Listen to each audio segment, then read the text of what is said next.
The man sitting by the window didn't even scream. He just stood up, trembling, and pointed at the back of the bus. His lips moved, but no words came out. We followed his eyes, and then we saw it. A long, thick, black snake sliding out from under a seat. We were already on the highway. No one could get out. It was Easter weekend. I had just finished my exams and was heading home from school. The bus park was full of travelers. People were pushing and shouting, trying to get seats. I found a cheap bus that was almost full. The conductor was calling loudly, "Enugu, last one. Only 2 seats left." I climbed in and sat near the middle. The bus was old. The windows didn't close properly, and the smell of fuel and sweat filled the air. But I didn't care. I just wanted to get home. A man in a white shirt sat beside me. He smiled and said he was going to Nsukka. There were children, mothers with babies, and students like me in the bus. Everyone looked tired. Nobody was talking much. The driver came in, started the engine, and the bus groaned like something in pain. As we drove off, the conductor shouted again, "Make sure say your bag day your side oh. No lose your load." We hit the express road. Trees flew past. The breeze through the broken window felt good on my face. I closed my eyes and dozed off.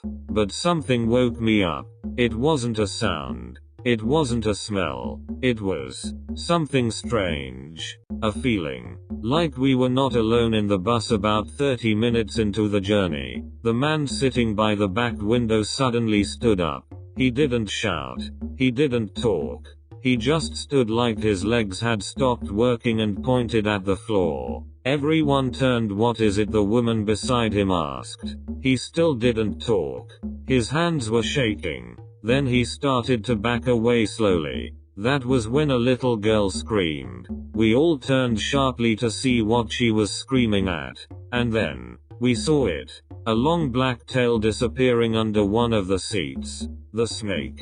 A real one. In our bus. Before anyone could react, the driver shouted, "Wetin day happen?" People screamed at the same time. "Snake!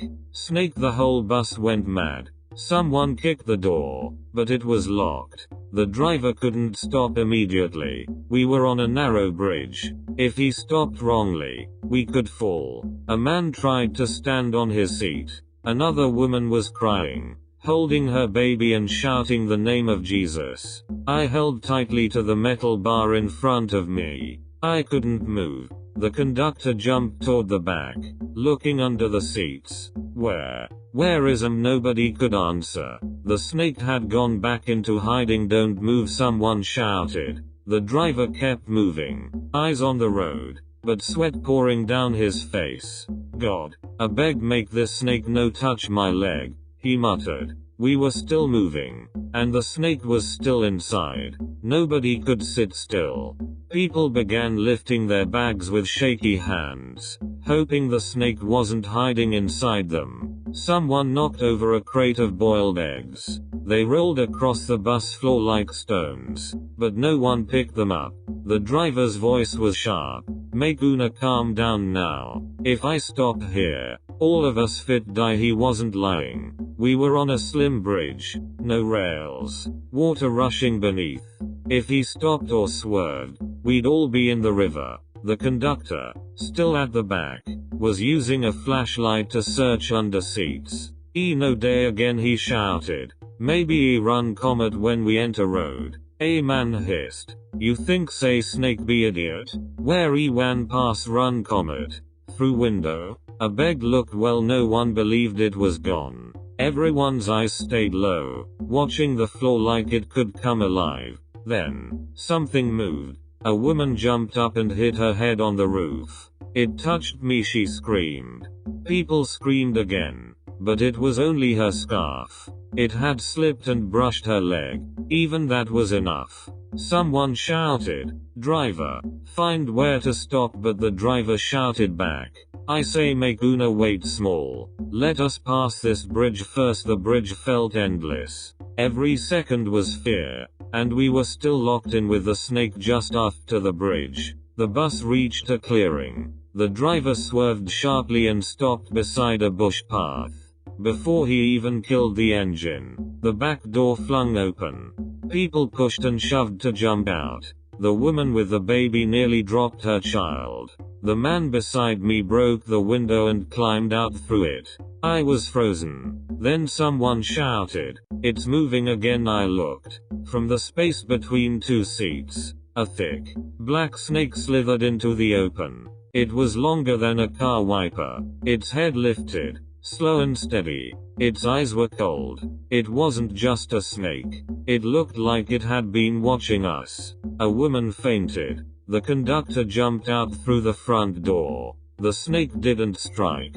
It just crawled across the aisle like it owned the bus. Then it disappeared again. This time under the seat beside the driver. The driver was still there, frozen. Sweat pouring from his head. Nobody wanted to go back into the bus. Even the driver came out after a while and sat under a tree, breathing hard like someone who had just escaped death.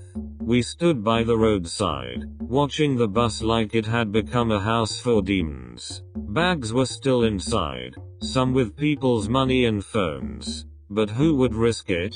Not even the bravest dared to go back in. Two men started shouting at the conductor, "You knew. You sabi say something day this bus." The conductor looked confused. "No be me bring snake nah," but they kept shouting. Then someone said, "Wait, this thing no be ordinary snake. How snake go enter moving bus? No bite anybody. Just day." Look, that was when the murmurs started. Maybe person bring 'em. Maybe he follow one person. Nah, spiritual snake. I began to feel cold inside. Who would bring a snake into a bus? And for what? An old man with a walking stick came from the bush path. He asked what happened. We told him. He looked into the bus and shook his head. "Something day wrong here," he said. Then, something even stranger happened. A woman in the corner, the one who had kept quiet all through, suddenly sat on the ground and started crying. People gathered. "Nami," she shouted. "I know do 'em on purpose." We froze. "Do what?" "I carry the snake." People gasped. She raised her wrapper and brought out a small leather pouch. "I know no say e go escape. I swear." The driver shouted, "You day mad? Why you carry snake enter public bus?" She kept crying. "It's not ordinary snake. It's for protection. My herbalist say make I no let it go far from me." Someone kicked the pouch out of her hand.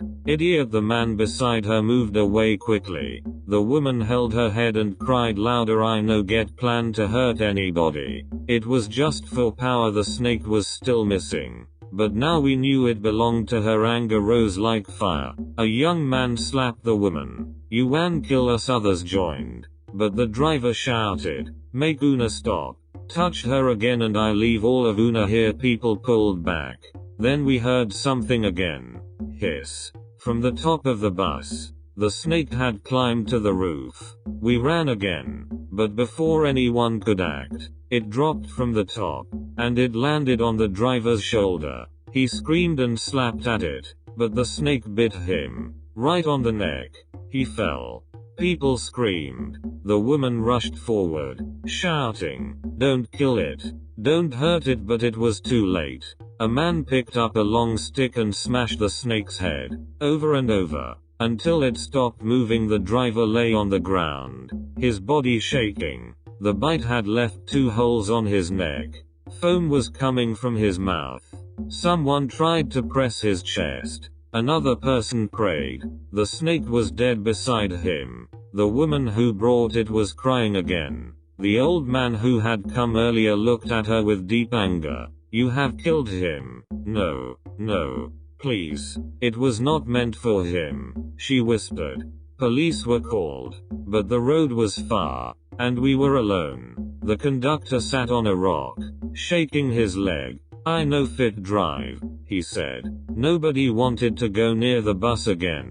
And now, our driver was dying. Help finally came after 2 hours. Another vehicle, carrying police and forest guards. They took the woman away. She didn't fight. She just kept whispering. I told him not to let it out.